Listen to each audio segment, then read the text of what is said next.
వీలైనంత మేరకు రాష్ట్ర అభివృద్ధి కోసం అందరి సహకారం తీసుకొని ఈ ప్రభుత్వం ముందుకు వెళ్ళాలనుకుంటుంది. అందుకే డాంబికాలకు గొప్పలకు పోలే. బడ్జెట్ 2 సార్లు మా బట్టి విక్రమార్క గారు ప్రవేశపెట్టినప్పుడు ఉత్తుత్త బడ్జెట్లు ఊదరగొట్టే బడ్జెట్ పెట్టి ఇప్పటికి 4 లక్షలు దాటి ఉండేది అధ్యక్ష.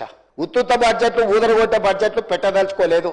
చేసేదే చెప్తాం, చెప్పిందే చేస్తామనే విధానంతో బడ్జెట్ నియంత్రించడం ద్వారా రాబోయే 2 బడ్జెట్లలో యాక్యురేట్ 100%. ఈ రోజు నేను బట్టి విక్రమార్క గారి తరఫున వారు ప్రవేశపెట్టిన బడ్జెట్ నాకు అంచనా వేసిన తర్వాత నాకున్న సుదీర్ఘకాలం ప్రతిపక్షంలో పనిచేసిన అనుభవము, 15 నెలలు ముఖ్యమంత్రిగా చేసిన అనుభవంలో 95% వారు ఈ రోజు ప్రవేశపెట్టిన బడ్జెట్ నిజం కాబోతుంది. మినిమం 95%.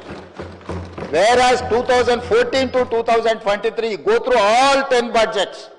మొదటి సంవత్సరం 40% వ్యత్యాసం ఉంది. ఏ రోజు కూడా 25% కంటే తక్కువ వ్యత్యాసం లేని బడ్జెట్ ని గత ప్రభుత్వాలు పెట్టలేదు అధ్యక్ష.